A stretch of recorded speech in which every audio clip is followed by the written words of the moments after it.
again, it is women empowerment, ma'am. Kanina po nabanggit nyo na, ma'am, about yung love life, ma'am. Yes, there will be a lot of, madam, of singles finding their partner this year.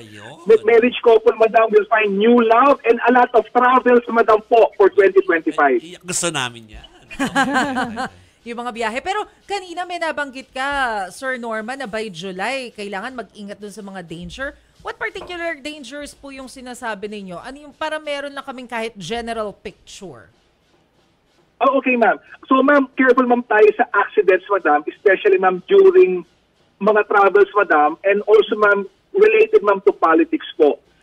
So, we have to be careful, ma'am, month of July, kasi, ma'am, ang July, madam, it represents po the goat month, at ang goat po ang pinakahuli pong animal sign.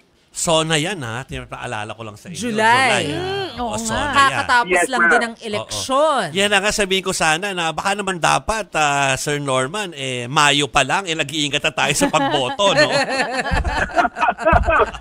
Opo, sir, kaya po, sir, having said that, iingatan po natin, wag mag-renovate po basta-basta sa northeast, sa east, center, and north of our houses. Huwag mag-relocate? Mag-renovate. Renovate. Renovate, ma'am. Opo, ma'am. Northeast, east, center, and north of our houses po. Delikado po yan. Diyos ko. Pero itong snake po, Year of the Snake po, no, Sir Norman, ano yung mga zodiac signs or Chinese animal signs na compatible sa snake? Tama ba, does it follow na kapag snake year, maswerte din yung mga compatible dito? Does it follow? It doesn't, madam. Pero ma'am, i-ranking, ma'am, natin. Ma'am, ang number 1 po is the rat animal sign for the Year of the Snake. Pangalawa, ma'am, po is the monkey, ma'am. Iingatan lang po niya being forgetful. Ang pangatlo, ma'am, is dog. Makakabawi, ma'am, ang dog. Pang-apat, ma'am, is tiger po. And pang-lima, ma'am, si Sir Joby, rooster. Yes. At ang pang-anim po is horse. Yeah. Wow. Oo. Ano po ang gusto nyo, ano pong advice po ninyo para dun sa mga gustong mag-improve ang kanilang career? Sabi ni Joby kanina, yun yung focus niya, yung career nila. Okay, ma'am. Sige, career okay muna, po. then you can go on to love life po. So, opo, ma'am, sa career, madam, make sure, madam, yung southwest area, ma'am, ng inyong bahay o office, malinis, walang basura po at orderly, at maglagay, madam, sa southwest either plant in water or aquarium po or fountain. Plant in water. Okay. So, Sir Norman, basically kasi sa mga pagbabasa natin, ng mga, hindi naman prediction, kundi yung mga charts na nakikita natin sa social media ngayon ay, of course, may mga swerte, tapos meron din mga mamalasin or hindi masyado maganda yung fortune this year. Pero sabi nyo nga, may paraan naman para sila ay mas maging ligtas mula sa kapahamakan. So ano ba mga dapat na basic nilang ginagawa?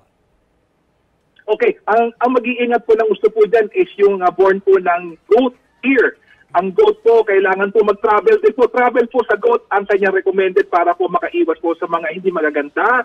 Ang pangalawa po sa pulelat po ang ox. So ang ox po should be the great innovator at ingatan kanya pong emotions po at ang kanya pong mga decision making. Sorry, At ang pang-sampu po, ox po, ma'am.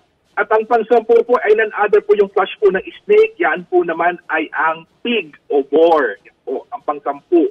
So ang boar po na direct flash po ng snake, unang-una kailangan mag-travel and should be spiritually po enlightened po this 2025. Spiritually enlightened. Yes. Okay.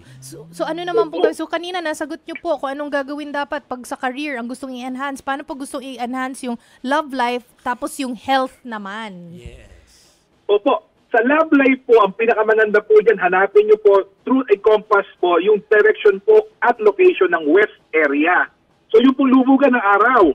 So yung lubugan po ng araw, maglagay po kayo ng plant in water or flower in water po at aalagaan nyo po yun. Yun po yung mag-a-usher in po ng maganda pong relationship, beauty, and romance. Ako agad ko yung binigay ni Jenna sa akin halaman. Nilagay mo agad. Kailangan ko ilagay sa pala west. sa ibang lugar. Ililipat ko na, ililipat ko. Flower in water yun? Flower in water. Ay, okay. Opo, at aalagaan nyo po siya. Opo. Yes. Nako, madali pa man ding malanta sa akin yung mga halaman. Alagaan mo. Alagaan mo yan. May iba bang ways para dun sa mga katulad namin na walang green thumb, yung mga flower in water na yan po? Baka may other ways po. Aquarium na lang daw, Chiki. Okay. Pwede po kayo maglagay po sa West po. Anything that symbolizes love and happiness, pwede pong ilagay po sa West. Okay. So yung mga litrato ng crush Opo. pwede. Opo. Pwede. Magaling na po siya pag-usher in po ng good energy. Pang-enhance naman po ng health po. Good health. Kasi health Opo. is wealth talaga eh. Opo. Health, tama po yan. Agree po. Sa health naman po, pakaiiwasan nyo po mag-stay sa center po ng bahay. At yung center table nyo po, huwag po maglalagay po ng apoy o ng candle po sa center table. Ngayon po, kung hindi po may... Ngayon po, for good health, maglagay po ng metal decorative item po sa gitna po ng bahay o sa ibabaw po ng inyong mga center table. Saka na yung mga candlelit dinners ninyo. Oo nga. Actually, ako, Opo. sa unit ko, talaga ang lamesa ko yung nasa center. No? So, basta wag ko lang siya lagyan ng flaming thing. Oo. Okay. Ako talaga scented Opo. candle ang nasa gitna ng mesa. Oh. Kasi 'di ba, double purpose, pampabango, pambugaw din ng langaw. Yes. Sir, ano Opo, naman ano na po yung... ngayon ang... Opo. Yes, ma'am. Ano yung mga lucky months for the year po? Na para kung gusto mong gumawa ng desisyon, like for example, kung may man ng mga kontrata, magpatayo ng bahay, ano po yung lucky year? Lucky months pala for the year. Opo. Ang lucky month po ay magsisimula po sa February. Ang February po is month of the tiger. Ranking is number 4. Maganda po yan. Ang June naman po is rank number 6 best. At ang August po, though it's a ghost month, super ingat lang po tayo. Ang pangalawa po, sa pinakamagandang month po ang ghost month this year. Maganda rin po ang September, October at December po. Okay.